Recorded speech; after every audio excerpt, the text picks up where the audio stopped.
Alright guys, good afternoon. It's KB5 MIQ Big Boy and old ham radio cat here flopping around in my lap. Uh, Guys, we've hit 895 subscribers. Man, I can't thank y'all enough. We're going to do our 900 sub giveaway just like before. I've got a 2005 hardback ARRL handbook and a Asiatic external speaker sponsored by MTC. Gonna give that to somebody. Like in before, my email will be in the description. It's also on my QRZ page, and it will be on the slide with the 10-meter roundtable info. So shoot me an email, put the subject matter 900 sub giveaway, and we'll draw next week and get that sent out to somebody. Guys, I appreciate you listening to me and subscribing. And when we hit that 1,000, we're gonna give some kind of radio away. All right, got a couple of things this week. Of course, we got the Four States Amateur Radio Club tailgate sale coming up next Saturday out at Sportsman's Cove Marina on Wright Patman Lake. Grand prize is an ICOM 2730 dual band VHF UHF radio. So be sure to go out there and get signed up for that. Also, there's going to be a slide on here, a picture of a cord connector, like a hardware stores that they pinch them together to cord lock, I think what they call them when you hook two extension cords together. Chris Howell sent me that, and somebody had figured out a way to use that for a field expedient dipole use. It's pretty good looking way they've got it set up, so I'm going to put the picture on there. And Chris, as always, thanks for your help here, buddy. Alright, got two social media issues questions I saw come up we're going to talk about today. Number one, a guy said, I've got an ICOM 7300, what kind of antenna do I need? And that was the only way he worded the question, no other information, license, class, anything of that matter. Guys, when you get on social media and ask a question like that, you are leaving yourself wide open to get hammered. From everything from the snarky answer to the NASA engineer answer. And my old buddy, one of my subscribers, David, who is a retired NASA engineer, gets a kick out every time I use that term. But you're setting yourself up. Now let's talk a little bit about antennas and how to choose an antenna for what you're going to do. Alright, let's just say you're a tech and you're wanting to get on 10 meters.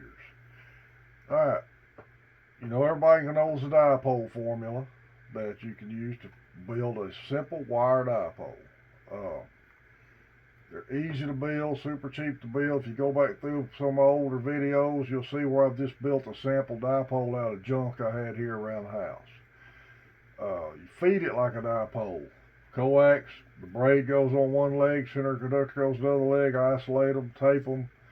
If you want to use a balun, use a balun. If you want to put a coil for a choke on it, do that. Whatever you want to do, it's your choice. I personally have never done the coil, and I've never used a balun, and I've had good luck with the dipoles I've built over the years. I'm not telling you not to do that before the experts hammer me for saying that. Now, the thing that I like about 10 and all the roundtable group likes about 10, it's real easy to build homemade directional antennas for. Right now I'm using a 2-element MFJ Moxon Yagi that I got several years ago when they was really inexpensive. I think I give it like $89 for it. They're a little higher than that now. But Tim, Jeff, and Cody have all built a rotatable 10-meter dipole out of either old tent poles or TV antenna elements off old broadcast style TV antennas. It was old wideband analog TV antennas. I've got a 2-meter dipole Yagi up now built out of an antenna. There's a video on that. Works great. We've all running that antenna too. There's a lot of people that say, well, if you put a dipole up in a flat top or T configuration, you'll get more gain. Probably right. I've never experimented with that. Every dipole I've ever put up, I've always had to put up an inverted V just due to my location. The good thing about building these rotatable dipoles like those three guys have got is they go up flat. They go up in a T or flat configuration, and they work excellent. And uh, none of them have got a rotor on them. Tim has got his pole right by the window of his shack with a handle built on it. He just reaches out the window and rotates it around. Cody and Jeff have got theirs set for nominal use in the round table ground wave. But they do real good with DX contacts with them on 10. So you got to decide what you're looking for in an antenna. You got to your factors in your location, what you're able to put up, your budget, and another thing is what you want to shoot for. Like, if you just want to shoot for DX and don't worry about ground wave communications, put up a vertical, ground mounted vertical. I just worked Mississippi on 40 meters today on a Hustler 5 BTV vertical in the backyard. They work fine, especially for DX. They don't work real good for ground wave. Range of them, and if the other guys, the polarization difference, if any of the other guys are horizontal, that's vertical. But they do excellent for DX work. If they're talking on HF and only chasing DX stations, whether they be strictly in the States, which is skip, or other countries skip, you can do all kinds of different things with antennas versus having to have something just to work ground wave with. You've got to figure your location out, your budget, what you're able to put up, what your operating privileges are, and go from there. I will give everybody this piece of advice. This, hobbies can be expensive. If you're planning to put an amp in your shack at some point, it's a good idea to go ahead and put the better grades of coax and make sure your antenna is capable of carrying the load of an amp. Alright? Versus putting up, say, using some cheaper grade RG8X and a long run of it and not sure what your antenna is capable of. I've never bought an amp, never run an amp. But if I did, I would have to change some feed line out. I've run it a pretty good grade of RG8X, but it's old. And I would feel better about it if I changed feed line out if I bought an amp. Don't plan to right now. We'll talk a little bit more about amps and DX here in a minute. Had another guy put a real valid question up, and I thought I covered this similar in a power supply video I did a while back. But this guy asked, do I have to have a power supply for each radio I'm running? The answer is no. Just get the biggest power supply you can handle, you can afford, and space allows, and hook everything up to it. I've got a Tech, I can't remember the name of it, Tech Mall or something, power strip, distribution strip on the wall here, and I've got my 897D, my 261A, a CB radio, my readout for my LDG meter for my 897, all hooked up on that thing. And plus, I've added a cigarette lighter adapter over here to hook this Yaesu 270 up in the house if I need to.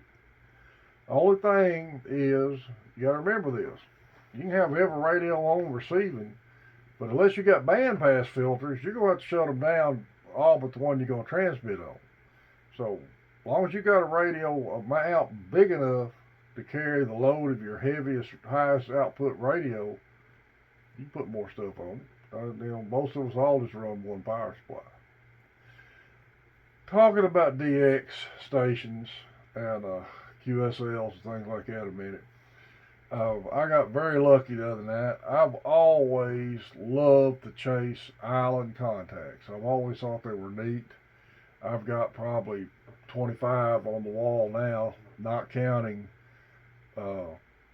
Hawaii, Japan, Australia, New Zealand. I know those are countries, but I still consider them islands. They're surrounded by water.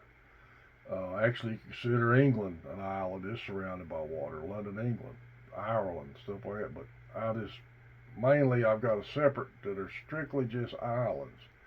And all my island contacts had been in the Atlantic and the Caribbean.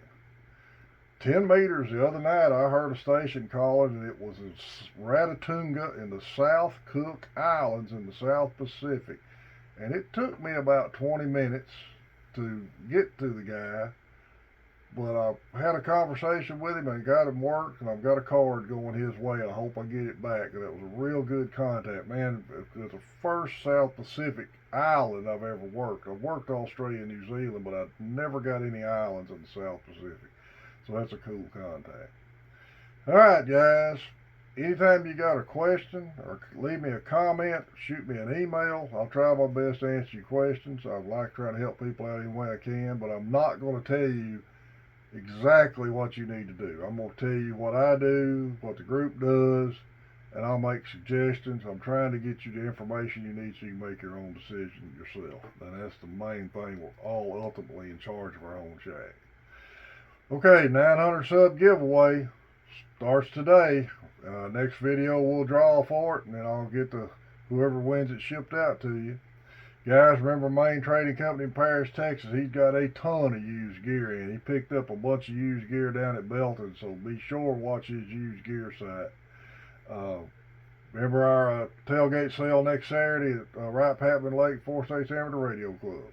This is KB5 MIQ Big Boy 73.